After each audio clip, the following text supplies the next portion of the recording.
Good morning, folks. Welcome to another segment of Mission for Nutrition. This is John Smith with Radio 97.6 FM. Today on our program, we have a special guest in Dr. Wendy Jones, a dietitian and nutritionist from the University of the West Indies. She is here with us today to give a little insight into the topic of GMOs, particularly those related to food. Say hello to our listeners, Doctor. Good morning, everyone. Now, Doctor, I've been noticing the appearance of a new symbol on the labels of certain food items. This label is carrying a caption saying, Non-GMO Project Verified. So what exactly is a GMO, first of all? And how does that relate to things that we're eating? Well, basically, GMO stands for genetically modified organism, and the word organism in this context refers to animals, plants, and even bacteria.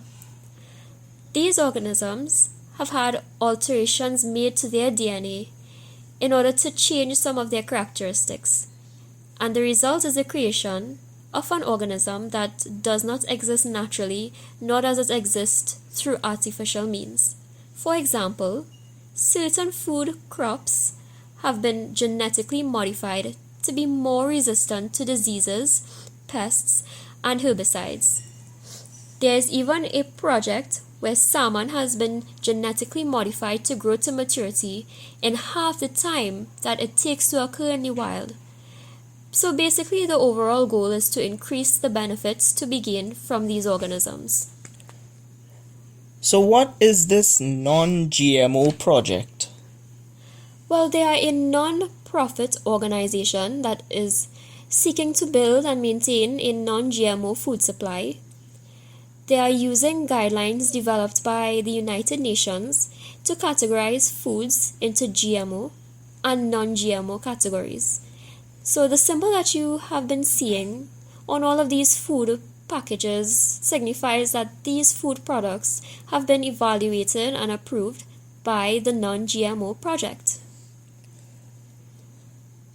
But aren't the things you mentioned about GMOs, aren't they only beneficial to humans?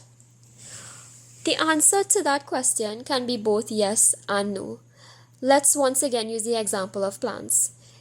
In order to make these plants more resistant to pests, a gene obtained from a toxin-producing bacterium is inserted into the genetic makeup of these plants. And what this does is it allows these plants to produce the toxin that the bacterium produces and thus reduces attacks on the plants by these pests. Now, this toxin is lethal to the pests, but is supposedly safe for human consumption. However, it must be noted that the potential is still there. Alright, but I'm hearing talk, or rather I've heard talk from people about insects becoming adapted to insecticides. You think there's a possibility that that same thing could happen with this toxin that these plants are producing? Oh, that's a wonderful question. The nature of life on Earth is to adapt to or to evolve from. Over the years, we have seen organisms adapt to different conditions. There is definitely a chance that insects could quite possibly adapt to these toxins produced by these plants. And this would mean bad news because that very toxin that is commonly used to control these pests would become obsolete. Because so far it would seem that we are fortunate as pests do not appear to be developing any resistance. So what else do you think we should know about GMOs? Well, using the example of plants again, we have crops that have been engineered to be resistant to disease causing viruses and bacteria. This was done in order to achieve higher crop yields by reducing the amount of produce lost to diseases. However, there is potential for issues here because the very same viruses and bacteria could evolve and become even worse in their effectiveness and destruction of the same crops we are trying to save. Alright, so you mentioned herbicides as well earlier, right, Doctor? So you wanna enlighten us on the connection that exists between herbicides and these GMOs? Some GMO foods have been modified to be resistant to these herbicides so that when the crops are sprayed for the weeds, the foods are not affected. This was working out quite fine, but as usual, nature would, as it would seem, had other plans. Since 1996 to now, there has been a tenfold increase in the use of the popular herbicide Roundup. This led to the development of superweeds that are now resistant to the herbicide. Up to 2012, scientists were still struggling to deal with those weeds. Their solution was to introduce GMO food plants that were resistant to Roundup and yet another herbicide so that the other herbicide could be used to target the superweeds. But nevertheless, the use of that herbicide was already tripled in quantity, and scientists are predicting the development of resistance to this herbicide by the weeds. And so it's the same problem once again. Well, Doctor, now you're beginning to get me a bit scared here.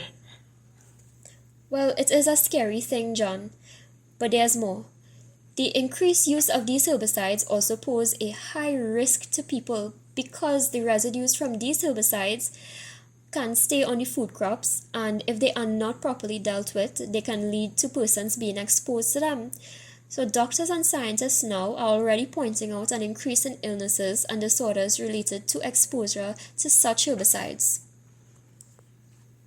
Well, Doc, as much as I'm enjoying becoming scared of my food, we're almost out of time, so is there anything else you would like to say to our listeners? Any advice or helpful tips? Oh, certainly. First of all, I would like to let you all know that I hope you all understand the information that I have brought to you all today. And secondly, I hope that you all have gained knowledge from this broadcast and are able to make better choices when it comes to your food. It may well have an impact on your future, and I urge you to think about what you have heard today. Decide for yourself whether GMO foods are the right choice for you.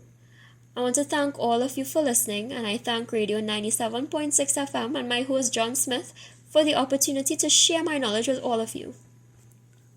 Well, Dr. Jones, it was a pleasure having you. Your presentation has certainly opened up my mind, and I'm sure the minds of many of our listeners. So thank you for taking the time to be with us today.